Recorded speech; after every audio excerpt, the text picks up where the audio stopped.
මම වගේ channel එකේ ඇහුවා CSS ගැන ඕගොල්ලන්ට තියෙන මොනවා හරි ප්‍රශ්න තියෙනවා නම් මොනවා හරි ඔයගොල්ලෝ කරන job එකේ ඕගොල්ලන්ට එන website එකේ එහෙම නැත්නම් freelance Fiverr Upwork හරි ඕනම ඔයගොල්ලෝ කරන web project වල ඕගොල්ලන්ට CSS පැත්තෙන් එන්න තියෙන මොනවා හරි ප්‍රශ්න issues මොනවා හරි එනවා නම් fix කරගන්න අමාරු මොනවා හරි තියෙනවා නම් අහන්න කියලා.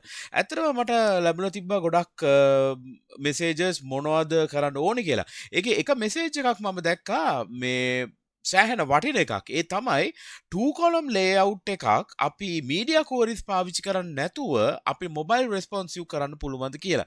ඉතින් මම හිතුවා ඒක සෑහෙන වටින request එකක් කියලා. ඉතින් මම හිතුවා අන්න ඒක අද වීඩියෝ එකේ කරන්න ඕනි කියලා. media queries පාවිච්චි කරන්නේ නැතුව මෙන්න මේ වගේ එකක් කොහොමද කරන්න කියලා. desktop view එකේදී මෙන්න මේ විදිහට පෙන්නන්නත් ඒ වගේම mobile view එකේදී මේ විදිහට පෙන්නන්නත්. ඉතින් මට හිතුණා මේ වගේ දෙයක් අද එන කරන්න ඕනේ කියලා. එහෙනම් කෙලින්ම යමු වීඩියෝ එකට.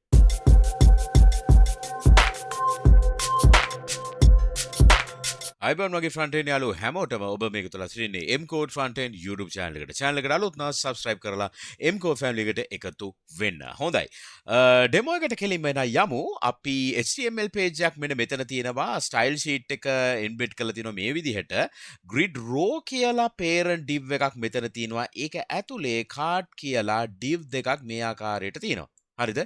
ඒ card කියන div එක ඇතුලේ ඉන්නවා image එකකුයි පැරග්‍රාෆ් එකකුයි. ඒතර ඔයගොල්ලන්ට බලා ගන්න පුළුවන් මෙන්න මේ පැත්තේ මම pen tool එකෙන් අදින්නම්.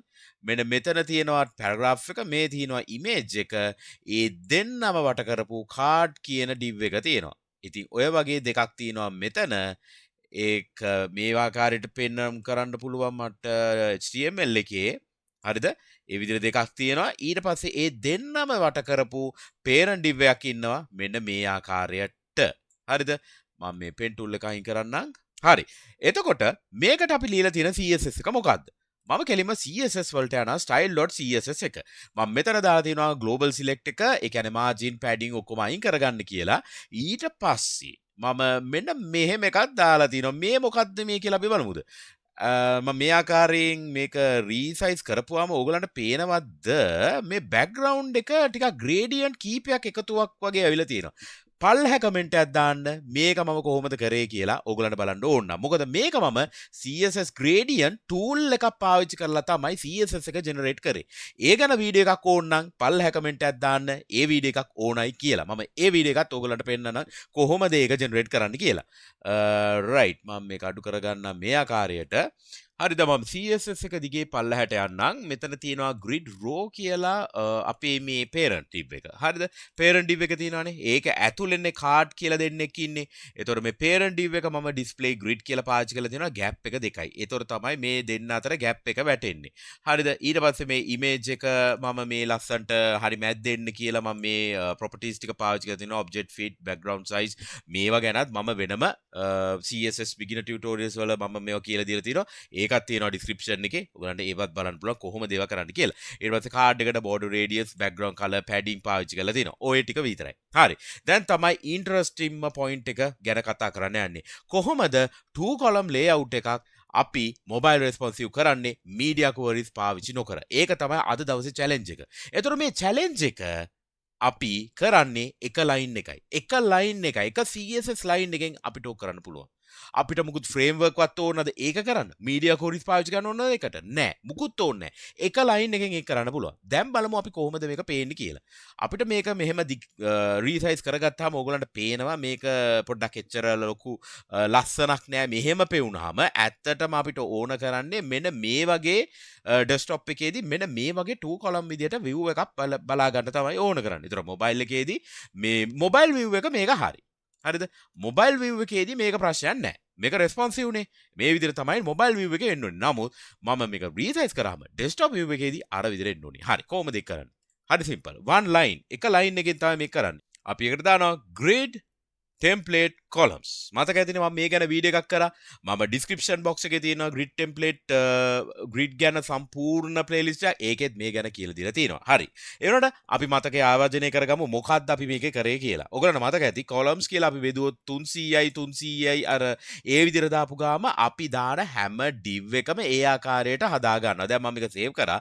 ඔයගොල්ලන්ට බලා ගන්න පුළුවන් මේක 300 pixels තමයි width එක තියෙන්නේ. මම මේක inspect කරපුවාම දැන් බලා ගන්න පුළුවන් මම මේ card එක select කරපුවාම 300 කියලා මෙතන hover කරපුවාම ඕගොල්ලන්ට පෙන්නනවා div.card කියලා මේ තියෙන hover කරපුවාම මේ පෙන්නන width එක. දැක්කද? 300. ඒ කියන්නේ අපි මේ දින value එක හැම card එකටම ඒක apply වෙනවා. ඒකයි මේ grid row කියන parent අපි දාන්නේ. parent දාපු ගාම එයාගේ යට තියෙන ඔක්කොම child elements ටික, child divs ටික 300 විදියට columns විදියට හදා ගන්න. ඒකයි ඒකේ තේරුම.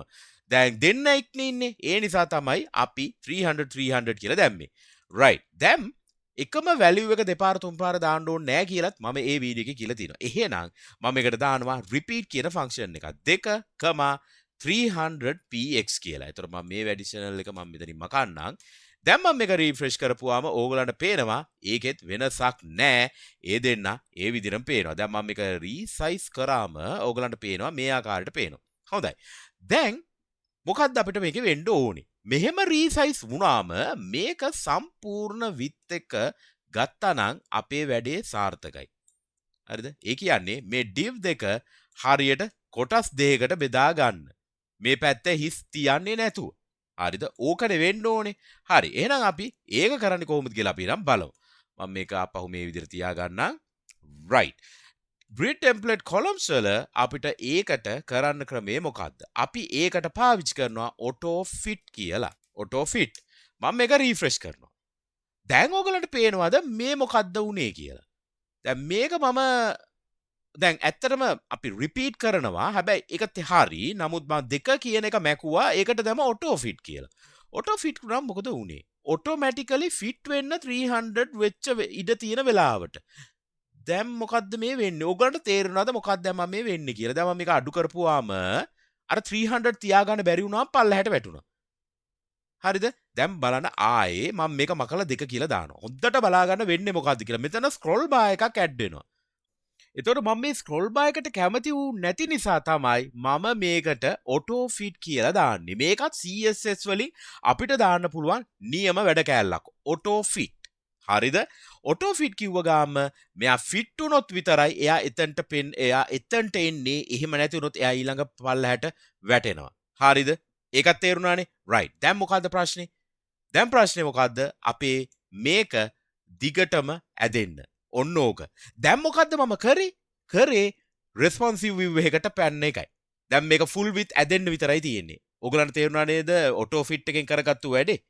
අපි මීඩියා කෝරිස් වලින් ඊළඟට බ්‍රේක් කරනවා නේද? අපි ලේඅවුට් එක හරි ඔක්කොම දැන් යටින් යටට පෙන්වන්න අර පැත්තෙන් පැත්තට පෙන්නොත් එක යටින් යටට වැටෙන්න කියලා කිව්ව දේ තියෙනව නේද මීඩියා කෝරි පාවිච්චි කරලා. ඔන්න ඕක තමයි ඔටෝ ෆිට් කරපුවාම වුනේ. මේ පොඩි වචන දෙකකට පුළුවන් වුණා ඔය දේ කරන්න. දැන් අපේ තියෙන එකම දේ තමයි මෙන්න මේ විදිහට මේක රීසයිස් වෙන්න ඕනේ. ඒතොර හරිනේ. දැන් මොබයිල් view එකේදී මේක රීසයිස් වෙන්න ඕනේ. ඊට පස්සේ ඩෙස්ක්ටොප් view එකේදී මෙයා හරියටම රීසයිස් වෙන්න ඕනේ. ඕක කරන්නේ කොහොමද? ඔයගලන්ට මතකද මම 1FR කියන කතා කරා. 300 උනේ නැත් 300 වඩා වැඩි වෙන හැම වෙලාවටම 1FR කරගන්න. ඒ කියන්නේ මිනිමම් 300 මැක්සිමම් 1FR දක්වා යන්න පුළුවන්. මොකද්ද මම මේ කතා කරන්නේ? min max ගැන තමයි කතා කරන්නේ. min max. ඒතර මිනිමම් මම මෙහෙම දාලා ඊළඟට දානවා 1FR කියලා. හරිද? මම මේක රීෆ්‍රෙෂ් කරනවා. රීෆ්‍රෙෂ් කරපු ගාම දැක්කද වෙච්ච දේ. දැන් මම මේක රීසයිස් කරනවා. කොහොමද වැඩේ? 2 column layout එකක් responsive කරා එක line එකෙන්. කොහොමද වැඩේ? වැඩේ මරු නේද? හරි. මම දැන් මේක හරි. දැන් මේක හරිනේ. කිසි ප්‍රශ්නයක් නැහැ. නමුත් ඕගොල්ලෝ දන්නව නේද අපි සාමාන්‍යයෙන් QA ලට ටෙස්ට් කරන්න දුන්නාම QA ලා নানা විද දේවල් මේකට කරනවායි කියලා. ඔයගොල්ලෝ කරන දෙයක් කරන්නද? මම කියන්නද? ඒගොල්ලෝ කරනවා මේක zoom කරනවා. මේක zoom කරපුවම වෙන දේ දැක්කද? මෙන්න scroll bar එකක් ආවා. මේගොල්ලෝ මේකත් අල්ලනවා ඩිෆෙක්ට් එකක් විදියට. හරිද? එතකොට අපි මේක කොහොමද ෆික්ස් කරන්නේ? දැන් ඇත්තටම zoom level එක සාමාන්‍ය 100px තිබ්බොත් මේ ප්‍රශ්නේ නෑ.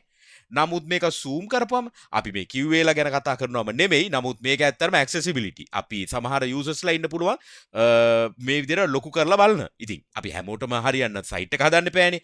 එහෙනම් මේ වගේ වෙලාවට අපි කොහොමද කරන්නේ? 300 කියන එක පෙන්නනවා කියන එක තමයි මෙතන කියන්නේ. 300ම zoom වෙවි යනවා. නමුත් 300 නෙමෙයි ඒ වෙලාවට පෙන්වන්න ඕනේ 100%.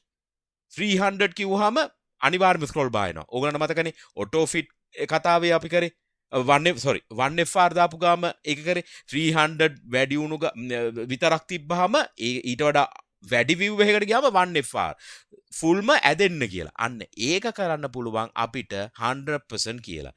ඒක අපි කොහොමද දාන්නේ? අපි දානවා min කියලා 300 අනිවාර්යයෙන්ම දාගන්න. එහෙම නැති හැම අවස්ථාවකම 100% දෙන්න කියලා. එතකොට අපි දෙන්නේ කොහොමද? 100% කියලා මේ විදිහට දාලා 300 කියලා දෙනවා.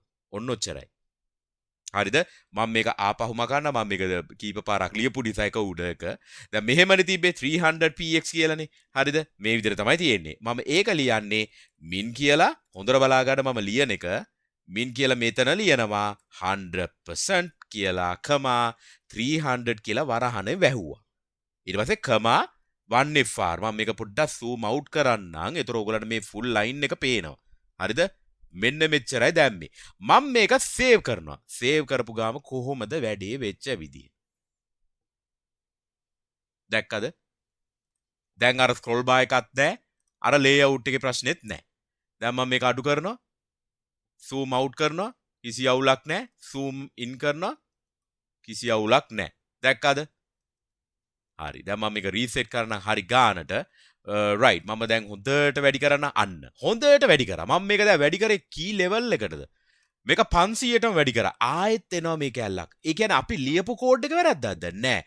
ඔන්න ඔහම පල්ලහැට ගියාම ඕගොල්ලන්ට පේනවද මෙතන content එක විතරක් පෙන්න ගන්න බැරි නිසායි මේක උනේ කියලා. ඇයි මේ වචනේ දිග වැඩි.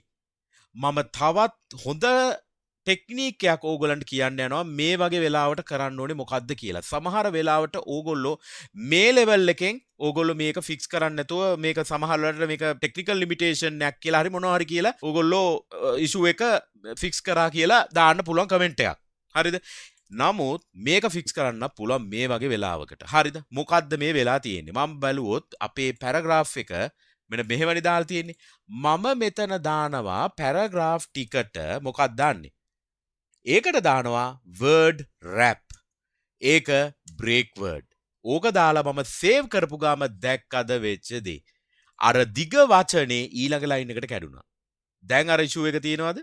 මුකුත්ම නෑ. මම මේ 100 මම සෑහෙන ලොකු zoom level එකක ඉන්නේ. හරිද? දැන් මම මේක අඩු කරනවා මේ අඩු කරනවා කිසි ප්‍රශ්නයක් නෑ. දැන් bugs ටික ඔක්කොම හරි. QA හරි කවුරු හරි accessibility issues හරි මොනවා හරි එනවනම් මේ ඔක්කොම fix කරා.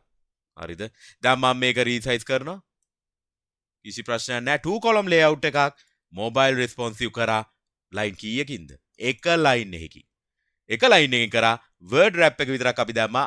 අර වගේ special අවස්ථාවක් ආවොත් content එකේ එක වචනයක් ලොකුයි නම් අඩු කරගන්න විදිය. ඉතින් word wrap ගැන අපි කතා කරා අද මේ වීඩියෝ එකේ. ඇත්තටම මේ word wrap කියන එක සෑහෙන ඉම්පෝර්ටන්ට් ඕගොල්ලන්ගේ ප්‍රොජෙක්ට් වලට මේ paragraph ඕගොල්ලෝ දාන මොනවා හරි content එකක් ඔය වගේ දෙයක් වුණොත් ඕගොල්ලෝ zoom වෙලා zoom කරලාගෙන යද්දි ඔය වගේ issue එකක් ඕගොල්ලෝට raise කරොත් QA team එකේ testing team එකෙන් අනිවාර්යෙන් මේ fix එක දාන්න ඕගොල්ලෝ ගොඩ යනවා. අනිවාර්යයෙන්ම එකෙන්ම. ඉතින් ඒක තමයි මට ඕන වුණේ අද මේ වීඩියෝ එකෙන් කියන්න මෙන්න මේ one line එක ගැන. මේ එක line එක auto fit කියන එකෙන් තමයි මේ වැඩේ උනේ. responsive එකේදී කඩන එකනේ කරන්නේ layout එකේ ඒ view එකට. auto fit එකෙත් ඔන්න ඔය වැඩේම කරා. හරිද? ඉතින් මට ඒ දේ තමයි ඕගොල්ලන්ට කියන්න ඕන උනේ මම මේ වීඩියෝ එකේ. එහෙනම් වීඩියෝ එක හොඳ නම් ලයික් එකක් දාන්න, channel එකට අලුත් නම් subscribe කරන්න, යාළුවෝ අතරේ share කරගන්න. ඒ වගේම ඕගොල්ලන්ට ඔය වගේ මොනවා හරි CSS වලින් කරගන්න ඕන තරම් මොනවා හරි issues තියෙනවා නම් මොනවා හරි fix කරගන්න තේරෙන්නේ නැති හරි මොනවා හරි දැනගන්න ඕන ක්‍රමයක් හරි comment එකක් දාන්න. අනිවාර්යයෙන්ම මම බලනවා read කරන ඕගොල්ලන්ගේ හැම comment එකක්ම. හරිද? එහෙනම් ඊළඟ වීඩියෝ එක හැම දිනකටම ජය වේවා. cheers අපි ගියා.